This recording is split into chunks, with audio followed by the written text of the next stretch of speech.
Qo'qon shahrida 3-xalqaro hunarmandlar festivalida xizmat ko'rsatgan fidoyilar e'tirof etildi. Tantanali tadbirda Qo'qon shahar hokimi barcha tashkilotchilar va festivalda xizmat ko'rsatgan faollarga samimiy minnatdorchilik izhor etib, Prezidentimizning 3-xalqaro hunarmandchilik festivali va xalqaro kulolchilik forumi ishtirokchilariga yo'llagan tabrigida e'tibor qaratilgan masalalarni alohida ta'kidlab o'tdi. Taqdirlash marosimida Turon Fanlar akademiyasi prezidenti Haydarbek Bobobekov ham festivalni yuqori saviyada o'tkazish bo'yicha amalga oshirilgan ishlarga yuksak baho berib, Qo'qon shahar hokimi Marjon Usmonovga festivalni tashkil etishda ko'rsatgan fidoyiligi uchun Turon Fanlar akademiyasining oltin medali bilan taqdirladi.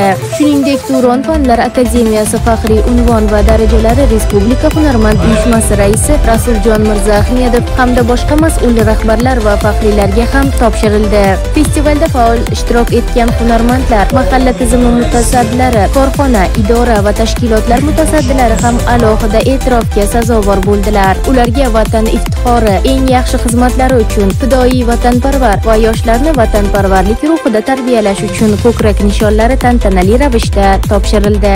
Biror bir tashkilot yoki korxona yoki bir muassasalarda xodimlari ham chetga chiqib turmadilar. Hammalari shu Qo'qon shahrimizni obro' e'tibori uchun, Qo'qon shahrimizni kelgusidagi bir yutuqlarini yana ham bir dunyoga tanitish uchun hammalari bir mehnat qildilar. Shular qatorida albatta hurmatli hokimimiz doim aytishadilarki, mahalla raislari men sizlarga suyanaman deyishadilar. Mana shu so'zlarini men chin qalbimizdan hammamiz ham 68 ta mahalla fuqarolar yig'ini qabul qilib, shu Marfazam stadionlarida turib, yelka-yelkadosh bo'lib, kelgan mehmonlarimizni chiroyli kutib olish, yaxshi kutib olish uchun, kerakli bir sharoitlarni yaratish uchun xizmat qildik. Bugungi mana bu taqdirlash marosimida bizni mahalla fuqarolar yig'ini, ya'ni O'zbekiston mahallalar uyushmasi, Qo'qon shahar bo'limini, barcha mahalla fuqarolar yig'ini raislari ham ishtirok etib, ular ham taqdirlandilar.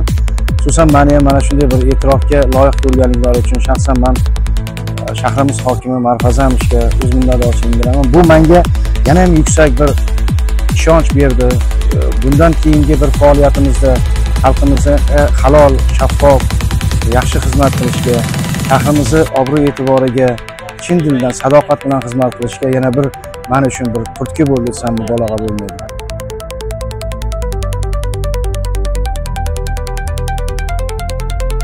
Tantanali tadbirda festivalda xizmat ko'rsatgan ta'lim muassasalari rahbarlari, tibbiyot sohasi fidoyilari, kommunal idoralar, madaniyat va san'at sohasi, muzeylar, tadbirkorlik subyektlari, dizaynerlar, volontyorlar hamda ommaviy axborot vositalari ham e'tirof etilib, Qo'qon shahar hokimining tashakkurnomalari va esdalik sovg'alari bilan mukofotlandilar. Bayramona bezatilgan dasturxon atrofida to'plangan ishtirokchilar uchun konsert dasturi ham namoyish etilib, shahrimiz badiiy va havaskor jamoalari barchaga ko'tarinki kayfiyat baxshida etdilar. Ulug'bek Norboyev, Munisaxon Qambaraliyeva, Qo'qon shahar hokimligi matbuot xizmati uchun.